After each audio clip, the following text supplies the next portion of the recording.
Animals there, who's also caught behind Bora Hansgrohe, who look around, look behind to see where Peter Sagan is. We are yet to see if he's still in the group or not. Yeah, very surprised that the Soigneurs were there feeding with 11k to go. Don't think anyone's going to be grabbing a bottle for this descent down to the running. King of Madden's points go to TJ van Garderen. Over the top he goes. It's descent all the way now. And then that run-in, but just 10 seconds. It's a tough ass still, isn't it? Yeah, very tough ass. We've got the bunch breathing down his neck, and it's going to be what we got there. We've got most of the bunch. There's only one big split, isn't there? And Sagan is there. Sagan is there in about 25th place. And you'd be amazed if any of the other sprinters have really made it over, given how hard that climb was. Well, looking around for the white jersey of Danny van Poppel, he's there as well. And that is very interesting. Yeah. So we will wait to see how it goes towards the finish. See if Ewan's there as well. 5 points for TJ van Garderen at the top of the final second category climb of the day. The final categorised difficulty of this stage 5. It's now 10 kilometres downhill, a little bit on the flat, and 18 seconds of a gap for the American for Team BMC. But with Sagan, Van Poppel, maybe a few other sprinters in behind, surely they're going to work to close him down here. Yeah, you'd think so, especially if Caleb Ewan hasn't made that split. A couple of the other teams may have a bit of added incentive to try and bring this one back and get one of their sprinters up there, and we can see that it's Sunweb on the front doing the work now. Well, Olga Scott still do have a rider there as well, so you start to wonder about what the score is with Caleb Ewan. There's a lot of looking around going on as well. Is he here? Surely, and I should say surely, on the radio it's difficult for the team directors to know who's there as well, isn't it? Well, they won't let the cars in the middle, so they could, you know, he could be in that back split.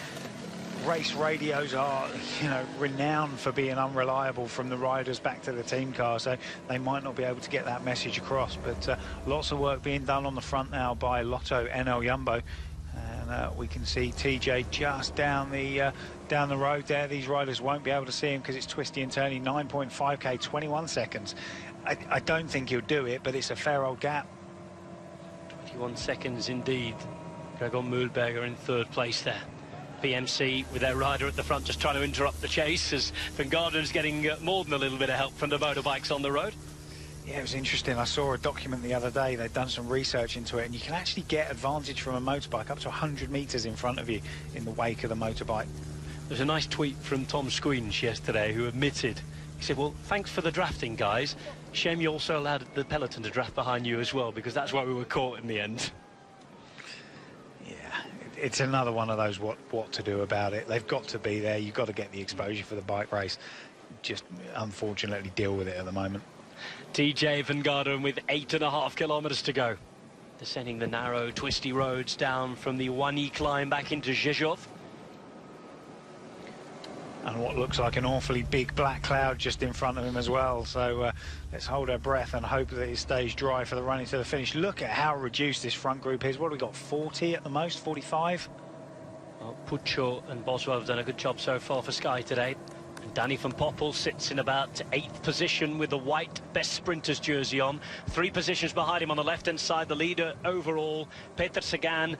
And Peter Sagan will want more bonus seconds again today to give himself any sort of chance whatsoever of being up there in the final overall with 2 hilly days to come. Yeah, not only that, but he needs to stay up there as high as he can overall to help Rafa Majka. If they're going to have that double-pronged attack, if Sagan loses the jersey by a matter of minutes, which he's not going to do now, we can see it's going to be a sprint and he's going to be up there. But if he had lost time today, it loses the advantage for Bora Hansgrohe of having 2 riders in the top 3 of the GC. Gregor Mühlberger is the Austrian champion. Look at the split in the bunch here. And anybody who's caught up in the second part, if you haven't got too many teammates with you, you start to panic here, because you've got to do your own work to get back on. Yeah, I think it'll come back together, though. A gap like that, it looked to be about 10 seconds from here, but I'm sure it's going to come back.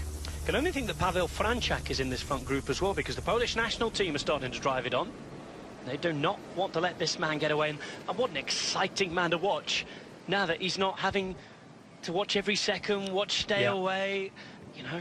TJ van Garderen going for stage, it's like watching him at the end of the Giro Just again. going for wins, isn't it? It's good to see. And rather like Warren Barguil at the Tour. Yeah, exactly.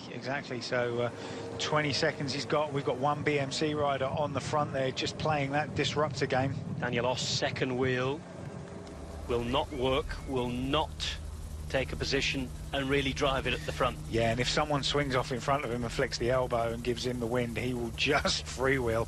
And you might think, well, you know, that's only going to give him a second or two. That's all that TJ Van Garderen might need on the finish line, 1 or 2 seconds. Let's not forget his time trial credentials. TJ Van Garderen, although known for being a GC man, a lot of the initial aspirations for general classification for him, not just built on climbing, but also his time trial prowess. He's won time trials in the past. Here he is, just 16 seconds as the road starts to get a little bit wetter again. And just as where we saw it start to rain last time, spots of rain on that lens again with 6 kilometres to go. And you know, as I was saying earlier, you look at the road surface, you never know what you're going to get out of it. You never know if you're going to get grip or slide. So it's not an ideal situation for this bunch on the run-in. So 15 seconds now with 6 kilometres to go for TJ Van Garderen. Movement on the left-hand side for UAE Team Emirates. Not as many of their riders at the front and working hard here. So you start to wonder where their sprinters are, as you suggested. Such a model might have been a difficult one for him. This is the smallish group chasing behind. The temperature's plummeted to 23 degrees now in Rzeszów. Hardly cold, but they certainly will notice the difference, especially if they're quite wet from the downpour earlier. It was so short and sharp, there wasn't any time for anyone to go back for rain capes, and they wouldn't have. So, yeah, they're going to be grateful of a nice warm shower at the end here. TJ Van Garderen, 15 seconds now. And what does he have left in the tank? 14 seconds, 5.3 kilometres to go. Remember, a short day, an explosive day, 130 kilometres. If any day is going to be a day where people survive towards the end, they have a chance here. Yeah, he has got a chance, but he's falling again. It's down to 13 seconds now with 5k to go. It's a big ask, very, very big ask, even for someone with TJ's time trial ability. But as we said, the bonus that he's got is that he's on his own, picking his lines. The roads are wet. I'm not saying we want to see anyone crash. They're going to have to take it so much easier in the bunch to avoid crashing. Is this that corner again? Yes, I think it is. Yes, there it is. He knew it was coming up. You could see the apprehension almost in his pedal stroke. Yeah, he got right over to the left-hand side of the road this time, so he narrowed the angle. Let's see what the peloton do behind. Pretty good. Everybody learned their lesson there. Yeah, and I think that front group, I mean, that's certainly not 13 seconds to TJ Van Garderen now. Again, we had 3 motorbikes in there as well to try and get across. Surely they're going to get there. There's our friend with the hose again. Not sure they need it this time, but it looks as though it's all going to come back together. Peter's jersey on, Danny van Poppel with a white jersey on. Who else has made it? That's the question. 4 kilometres to go, and just a handful of seconds for TJ Van Garderen. Another nervous look around, 1 more motorbike, 2 more bikes, and then comes the peloton. Van Poppel up there, Sky working for him. Astana with a couple of riders up there as well, so you wonder if Minali's made it. In fact, the group is swelling at the back. I think a lot of riders have got back on here. I think that chase group has got back on with 4k to go. You can see we've probably got 60 riders now in this front group. Van Garderen is not going to give up, though. It's an almost impossible ask here. But he's still riding away, and it's been a good ride from him. Good breakaway today, good quality breakaway. They were never allowed too much rope because of that, but they've given it a good go and entertained us wholeheartedly. 3.5 kilometres remain until we get to Rzeszów and the finish line. So it's now just a matter of time for TJ Van Garderen. He knows it, the bunch know it. He's just staying out there for the TV time now. Look behind, Sky on the front. Sky have been working really hard with Salvatore Puccio. Ian Boswell's been up there as well.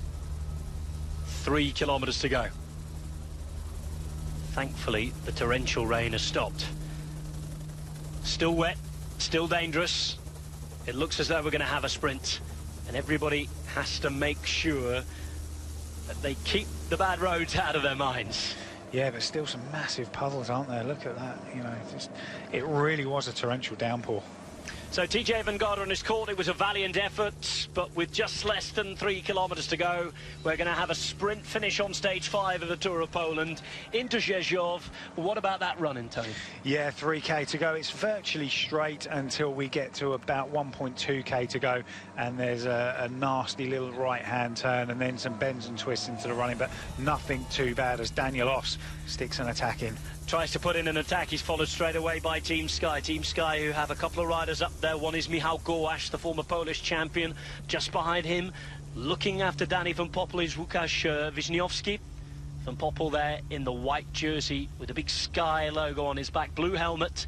He is looking after that sprints jersey for the man who's just approaching him behind. Peter Sagan in the yellow jersey, the leader of the Tour de Pologne. 2 kilometers to go. Well, this is something you don't often see. Team Sky setting someone up for a gallop. They've got 3 riders on the front, so they're in control of this one at the moment. And it's Wout Poels, well inside the 3 kilometer to go banner now. Of course, we'll be expecting him to fight for the overall over the next couple of days, but he's trying to do a job for Danny Van Poppel, as Van Poppel will be expected to work for him for the next 48 hours. On the left-hand side, moving up the national team, trying to look after Pavel Frančák. That is Marek Rutkiewicz there, 215.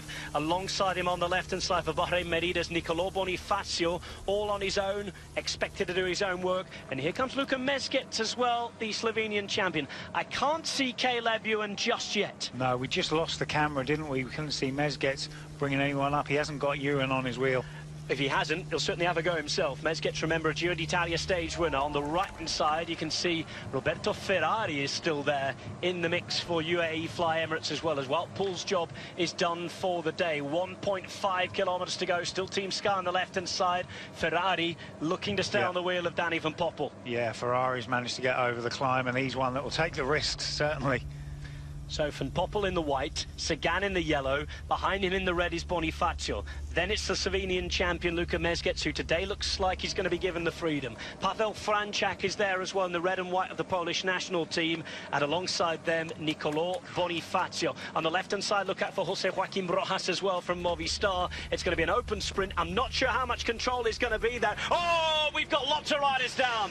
Lots of riders down. It's going to be between 10 riders to contest the finish. Kilometre to go, and an opportunity for someone to get away on the attack, maybe. At the minute, there's still control at the front, though, thanks to Team Sky and Danny Van Poppel. Another corner to take one, and everybody's going to be so nervous now going into this final little run-in. Danny Van Poppel has a chance, but look at this from Youssef Reguigui. Reguigui for Dimension Data, trying to take advantage of the confusion and trying to put in an attack that would put everybody else in big danger. It's the Algerian champion, Reguigui, for Dimension Data, being chased down at the minute behind. In the meantime, Sagan is well placed right on the wheel. Sagan waits. Van Poppel's going to be left too early here by his lead-out rider. He's going to have a long way to go, 800 metres left to go according to Clicker. I don't think that's right. I think he's shorter than that at the moment. It looks to be short as well, and it looks as though the sprint's going to be going. It looks about 200 metres for me. Here's Danny Van Poppel in the white. Right behind him is Peter Sagan. On the right-hand side, though, you can see Luka Mezgec. It's Van Poppel who's going to take it, though. Van Poppel, Mezgec, Sagan. Danny Van Poppel has knocked on the door all week long. He finally has his win. Well, he had to pay the team for that one. They rode so well in the last 5 or 6 kilometres to get him on terms. And we thought he was going to be left a little bit early by his lead-out rider. However, the clicker at the top of the screen was out. Mezgec just comes over and congratulates him there. And it's a real demonstration of what riding on the front does. If you're out of danger, when the crash happens, you're less likely to go down. 12 riders survived it. 12 riders got through. Reguigui attacked, but it was Sky who'd worked for the last 10 kilometres or so to control things, who had their rewards. Michał Gołasz, who did a brilliant job for Danny Van Poppel. And Danny Van Poppel, the Dutchman from Team Sky, takes the win on stage 5 of the Tour of Poland.